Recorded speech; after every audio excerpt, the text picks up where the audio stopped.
Hey guys, आज हम पढ़ेंगे द हिंदू टोल से कुछ वोकैब्स जो कि आपके जितने भी कॉम्पिटेटिव एग्जाम्स हैं, bank, SSC, UPSC, state banks, इन सब के लिए बहुत ज़रूरी है. It is nothing just a 5 to 10 minute quick revision. You must take 5 minutes. Okay, so to begin with the word shimmer. Shimmer की हिंदी मीनिंग होती है झिलमिलाहट. अब शिमर आपने सुना होगा. शिमर बहुत ही कॉमन वर्ड है.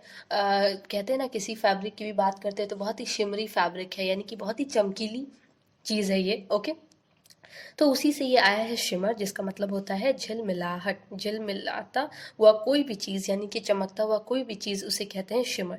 To shine with a soft tremulous और फिटफुल लाइट, यानी कि कोई भी ऐसा मटेरियल हो या कोई भी ऐसी चीज़ जो शाइन करे और बहुत ही सॉफ्ट हो, एकदम फिटफुल लाइट की तरह, जैसे लगे कि उसमें से लाइट आ रही है. ओके, इसके synonyms flash, gleam, glimmer and glint. Okay, next fortnight. Fortnight की हिंदी मीनिंग होती है 2 सप्ताह की अवधि देना, यानी कि किसी भी चीज़ को, किसी भी जो 2 हफ्ते होते हैं उन्हें हम फोर्टनाइट कहते हैं. ओके, 2 हफ्तों को फोर्टनाइट कहा जाता है. स्पेशली कहते हैं ना कि हम 2 हफ्तों का टाइम दे रहे हैं, यानी कि फोर्टनाइट प्रोवाइड की जा रही है, 2 हफ्तों का टाइम देना, 2 वीक्स. ओके, इसके साथ हम half month and by weekly. Next ballot. Ballot की हिंदी मीनिंग होती है नृत्य नाटक. अब यहाँ पे बैलेट में जो टी है वो साइलेंट है, इसीलिए इसे पढ़ते हैं बैले. क्या पढ़ते हैं? बैले. बैले आप सब लोग जानते होंगे, बैले एक डांस है.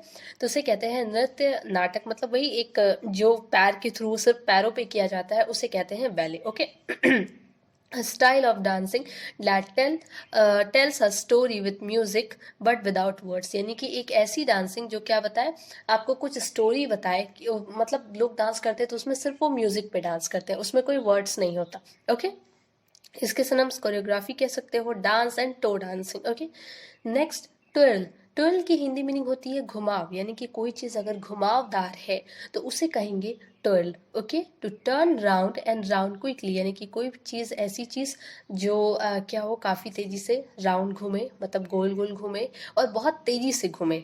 ठीक है, तो उसे कहते हैं ट्विर्ल. इसके synonyms rocker, flexion, curve, turn and spin. Next wen. Wen की हिंदी मीनिंग होती है पतन.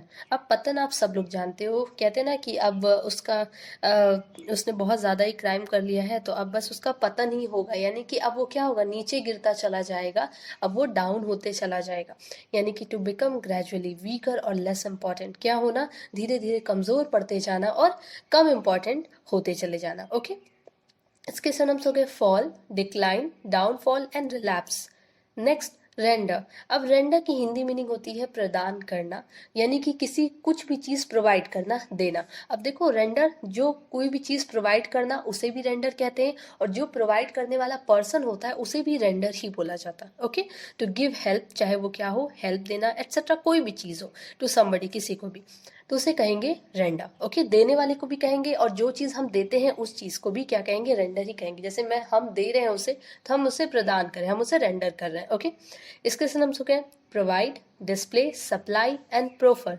Next commemorate. इसकी हिंदी मीनिंग होती है स्मरण करना, यानी कि किसी भी चीज़ को रिकॉल करना, याद करना. ओके, टू एग्जिस्ट और take place in order to make people remember a special event, यानी कि एक ऐसी चीज़ कह सकते हो जो लोगों को क्या करे, याद दिलाए, स्मरण कराए, उसे कहते हैं ओके कॉममरेट, यानी कि मेमोराइज आप कह सकते हो.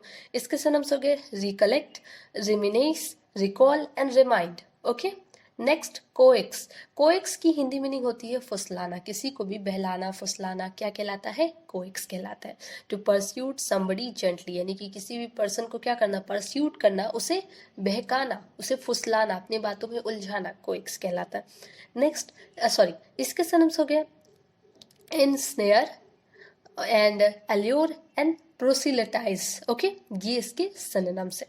नेक्स्ट टर्न डाउन, जो कि आपका एक फ्रेजल वर्ब है, टर्न डाउन, जिसका मतलब होता है किसी भी चीज़ को रिजेक्ट कर देना, यानी कि अस्वीकार करना ही क्या कहलाता है, turn down. Reject something, offer और प्रपोज, यानी कि किसी भी चीज़ को रिजेक्ट करना, चाहे वो कोई ऑफर हो, चाहे वो कोई प्रपोजल हो. ओके, इसके सिनोनिम्स हो गया reject, spurn, रिबफ and refuse. Refuse का भी मतलब आप लोग जानते हो, मना करना. नेक्स्ट आपका एक ईडियम है इन और विद इन, ठीक है। देखिए या तो इन बोलिए या फिर विद इन, ठीक है। तो पूरा इडियम्स ऐसे होगा इन लिविंग मेमोरी या फिर होगा विद इन लिविंग मेमोरी। इसका मतलब होता है कि कोई ऐसी चीज जो आपके साथ नहीं है, आपके पास नहीं है, उस चीज को क्या करना, याद करना। ओके, जीवित स्मृति में, यानी कि अपने मन में, अपने दिमाग में क्या रखना, उस चीज को स्मरण करना। जैसे अगर हम महात्मा गांधी की बात करें तो वो है नहीं, लेकिन फिर भी हम उन्हें क्या करते हैं, कोई को ना कोई इवेंट पे हम उन्हें याद करते हैं।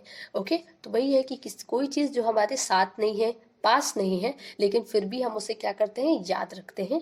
Okay, if something has happened with in living memory, यानी कि किसी भी चीज़ को, चाहे वो कोई पर्सन हो, चाहे वो कोई भी चीज़ हो, उसे क्या करना, याद रखना, हमेशा अपनी मेमोरी में रखना। ओके, तो ये सारे के सारे आज के आपके वो कैप्स थे। कल आपका एडिटोरियल नहीं हो पाया था क्योंकि तबीयत थोड़ी ज़्यादा ख़राब हो गई थी। ओके, तो हम ट्राई करेंगे कि बस आपका जो भी है सस्टेनेबिलिटी मेंटेन रहे। Okay, thank you.